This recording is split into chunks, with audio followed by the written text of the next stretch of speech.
Like, do you know what I'm talking about? Yeah. They're build-your-own rice paper wraps, and you get the whole platter with the shrimp paste and little crispy things on the outside. Have you had that yet? No, but I'm about to. Awesome. Well, I'm a little full, but next time. Yeah, but if you go with 2 people, like, just expect to not finish it. Okay. But get that and a small pho thai. Golden. My sister and I loved going there when I was working in corporate sales. So I am listening, but I'm also writing down restaurants. So every now and then there will be a gap. But then there's a little Mexican place if you're looking for like authentic street tacos called La Calle over on like Alameda and Tejon. Okay. The whole menu, I believe, is in Spanish, and they've got like pictures, but they've got this awesome little toppings bar where you can load up your taco with all sorts of accoutrements, and like it's fucking awesome. Okay, so that's I'm so glad you said that. Not only in the federal park, but in that area, where like it's almost. So I spent a little time living down there off of like Santa Fe in Florida. Yeah. So it wasn't far from that federal area where it's mainly either Hispanic restaurants or pure like Asian, where they don't even, like it's in Chinese and I'm shit out of luck. But they have like Peking duck, and I'm like, give me that bitch in the window. Yeah.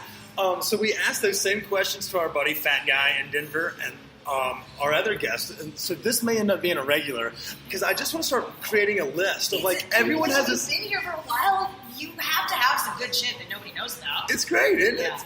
And so Diamond in the Roughs are kind of like our jam, but we always like to highlight local businesses and even the ones that just popped up. So y'all have been doing. How long have y'all been open?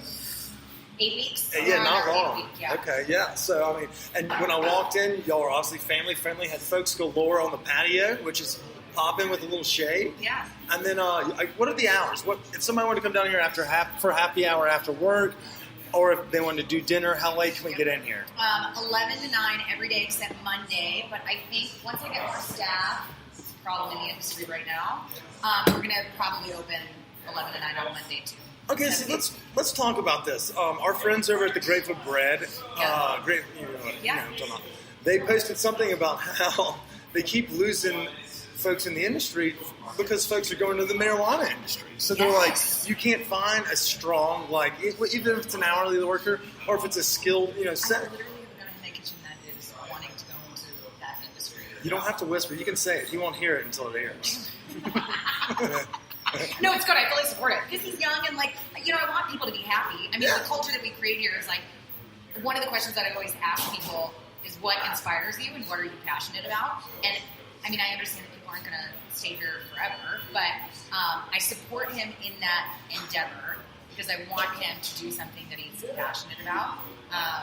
But it's difficult to find people who love coming in and cooking grinding every day. Yeah. Well, you know how it's going to be impossible to keep folks forever. You keep having fucking Frake over there. You're gonna have to kick me out of here when the door's closed. I'm not going. So I will be here forever. But let's get back to Celeste. What's some fun stuff about Celeste? We'd love to get to know the chef behind the meal. When you're cooking at home, let's say we do have a chopped box for you, and our new segment, chopped box. I guess until we get a cease and desist, we're just going to call it that.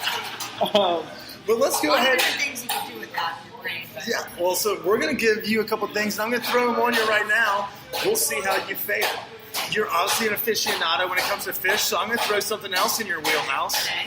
This is from our boy CB3. He's our food guy. Give me 1 second as I pull this shit up. He said, all right, our ingredients this week are you got to use some sort of lamb, Greek yogurt, leeks, and heirloom tomato. What are you thinking? I feel like that's not the easiest question in the world because I don't want to be basic and go. Yeah, the tzatziki and lamb could be like a random Joe. But I'm gonna kind of go off of that a little bit. I am gonna do a soy and ginger braised lamb with a charred leek yogurt puree and heirloom pico de gallo. Or like heirloom chimichurri or something along those lines. Okay. So what we're going to do, and obviously for our listeners at home, don't forget to go to the No Vacancy CO website. You can also see it on our Instagram. We're going to tag Celeste and High Tide because this is the creative genius that is, it's kind of you're showing your skills here. Yeah. Not doing just a basic tzatziki, kind of working it in with the leeks. That sounds delicious. I know. I'm interested to see what it looks like. And I'm really excited to have Chris cook it for me. So that's a great one. Thanks, Chris. Yeah, thank you. Call me when you make it so I can come come over. There we go. You'll definitely be invited to the party. We call it Sunday supper, so don't be shy. Sundays are a good day for me to take off. Is it? Yeah, where do you live? I'm kidding. Yeah, we're like I said, Cheeseman Park. Just invited myself. I'm going to knock on your door. What's up? On Sundays. We'll trade email addresses and physical addresses, it seems. Okay. Well, yeah, Chef Celeste, we appreciate you taking the time to not only speak with us. Again, we are here at High Tide Poke, is that correct? Yep. High Tide Poke at 49 Larimer. Thank you so much. And then let's go over that happy hour special again because I'm enthralled with it. You can order any drink and it gets you half off poo-poo, aka small plates. I did that on purpose. Thank you very much. And half off appetizers. So it doesn't matter if you're starving or if you're thirsty. Right. Come in here for the Frake. Yeah, Frake day. And stay for the dankest, tuna, salmon, everything. Yellowtail. I'm so. Little pork slider, which is really good. I'm surprised you didn't get that. I hate that. In fact, let's talk about that. What are some of? Obviously, I harped on the weekly special, the nachos that are going to be regular appearances. Before we go, let's talk a little fan favorites. What do we? Let's get these listeners down here to come join us for lunch. Yeah. What are some sexy lunch options? Because we are in the downtown area. So the shrimp toasts are a really great option to share. My mom is from Thailand, so I kind of grew up eating shrimp toast and the green curry salmon bowl. Like you got a little Chrissy Teigen in you? I see it. I do. I see it. Half Thai, half German. So the shrimp toasts are awesome to share. There's shrimp and pork filling in there. It comes with the creamy sriracha. The Kahlua pork slider. It's the way to my heart. I smoke it with applewood chips and then like a quick smoke, and then I wrap it in a banana leaf and then roast it in the oven for like 6 to 6.5 hours. And then we'll portion it out, flash sear it before it's served, and then top it with that pineapple caramel, grilled pineapple salsa, and pickled frozen chicken. It's awesome. Now, that was a mouthful to explain, but also I would shove 7 of those in my mouth. I know. You mentioned the banana skin wrap, whatever the fuck. Banana leaf. You see that, I mean, when we get lit and watch the Food Network, we see that is incorporated a lot in Guy Fieri's like guest appearances when he goes to places. What does that actually give me some insight? Like my listeners already know, I'm an idiot. I'm inept when it comes to working in the kitchen. What does that bring to it? Does it obviously keep everything in, but what does it bring as well? Like, so Kahlua is a style of cooking in Hawaii. Okay. So it's when if you've ever been to like a luau, so when they do that whole pig, it's Kahlua pork, so they're basically using banana leaves. They dig a big hole in the ground. Knew that part. Yep. I've seen the Saved by the Bell Hawaii episodes. You don't have to patronize me. The college years? It was right before college. It was when Kelly's uncle was about to lose the hideaway. Yeah. See, we don't always talk about food. We talk about all sorts of bullshit. I can love that show. Okay, anyway. So they use banana leaves in there to cook it while it's underground. So I was trying to mimic that style of cooking, but obviously in the middle of Denver I can't do that. So the way that I can do that is by wrapping it in a banana leaf. It holds all that moisture in, and then there's flavor in the banana leaf that kind of seeps into the pork. So it does bring a little bit of its own flavor to kind of infuse into the pork after it's all said and done. Yes. Yeah. All right, you learn something new every day. You really do. All right, so this will be our last question. We'll do a couple more fun questions because it shouldn't be all about food. Yeah. Favorite mountain to ski in Colorado? Or I guess you're a boarder. Copper. Okay. All right. And steamboat for ski or tree skiing. Okay. Tree riding. There you go. Yeah, right. That is weird. So why is it called riding for y'all, but when I'm on skis, I'm skiing? Like that's a verb. Why aren't y'all boarding? I guess maybe people say that. People don't say that. They say riding. They say riding. So you're right. Why do y'all have a different note, like verb or verbiage? I don't normally use the verbiage. You know, like we're like, yeah, man, shred the gnar. Like I don't. The pow pow. Holler at the Jerry of the day. Yeah. If someone says pow pow, the last thing I'm thinking is like foot deep of snow. Sorry. So true. Sorry.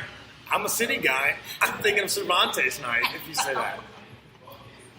But yes, I don't know why they say that. I don't frequent that terminology. All right. And so I guess the restaurant has opened up this summer, so you're kind of hitting peak season for, because it isn't, those Poke-nachos, it's a nice summertime with the drink. It's a nice, refreshing, fresh food. Is the winter? Will that be the same kind of style, or will it be more hearty, a little bit like? I'm definitely going to change the menu a little bit. Okay. Again, because I'm half Thai, I grew up I grew up on this Thai rice porridge that my mom always used to make me when I was sick, and it is so good in the wintertime after a day of riding. It's basically rice that you cook with chicken stock and ginger and scallions and, you know, that's a hell of a teaser for some fall. And then the way that they do it in Thailand is they give you like a little plate of toppings that you can then like dress your own soup. Served by a ladyboy. Yes. Or, you know, not a ladyboy, but... That's what I was thinking. When someone says Thailand, I'm like, they have hookers and a bunch of Americans over there. They never leave. They also have really good rice porridge. Great rice porridge, horse. And so I'm thinking... Tattoos. I'm also thinking... Shout out to Will. And Littman, our boy Littman, one of our guys. He frequents over there because of their... the ladyboys? The loose laws on, pay for play. Shout out to Littman. We know you're going to listen to this. You are our producer. I mean, they are extremely attractive. I was just kidding. We don't have to go into that. I'm serious. Like, ever since I was a little girl, when we first went over there, we would go to these, like, pageants, and it was all ladyboys. And my mom, like, I had pictures with them from when I was, like, 7. And my mom would have to say, like, those are not women. Like, I'd be like, she's so pretty. And she's like, those aren't women. Those are men, honey. And I'm like, oh. And then... I realized that they're all extremely attractive. The chicks are actually dudes. Yeah. Hey, we're not knocking that. And, it's not like it's just Thailand. I grew up going to New Orleans, whether it be for soccer tournaments or, even like at a young age, just kind of enjoying the family time because we were down there. And I remember being like, oh, look, Dad, that chick's tits are out. And my dad goes, son, that's not a girl. And I was like, all right, now I'm kind of just, this is weird. She's still kind of hot. Yeah, tits are still real, but not really. Shout out to Jeff. I'm sure he's proud of that story coming to fruition. But Celeste, wait, what were we talking about? I think we were talking about food. Then we went on to hookers. In the wintertime, the rice porridge in the wintertime. Yes, so the menu will change a little bit. I'm thinking about doing like a beet poke later in the summer. Probably, I don't know when I say later in the summer, summer's almost over. But I would say in the next month at the latest, I'm going to do a watermelon poke. So for the end of season. Yeah.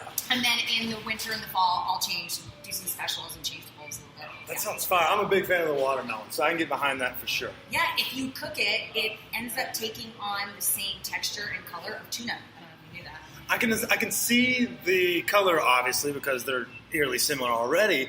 The texture, I wouldn't have known that. You learn something new every day. You learn 2 new things today. I've learned a lot. Let me ask you a question. This may be a southern thing, and you're technically from there. Spent time in Mississippi and Alabama. Did you ever put salt on your watermelon? Yes. You know how it kind of like brings out the flavors of the sweetness? It's kind of complimentary, yes. Yeah. And it's like putting spices, sugar. like red pepper flakes. I've never done that, no. But we put like sugar in our collard greens, and we put salt on our watermelon just because it kind of hammered it home. Totally. I don't know if I did that. It's all right. It could be a regional thing. Maybe you went up to the Northeast too soon, started eating cheesesteaks. No. Oh, Pat's or Geno's? Which one's the one? Pat's. Is it? Every time you ask like someone that's like a new athlete that gets signed to that city, they always ask that question. I think they're both like relatively similar, but quite frankly, when I go back to the East Coast, I don't know if you've I hear there's like a third. I've heard of Wawa, the shitty gas station food. Okay, no, it's not shitty, dude. It's so much better. Like Jersey Mike's. Better than what? Jersey Mike's. Oh my God, you're telling me. Fat Jacks. Yes, I am telling you that. Do you want to know why? Here's why. First of all, the filling, I can see your face.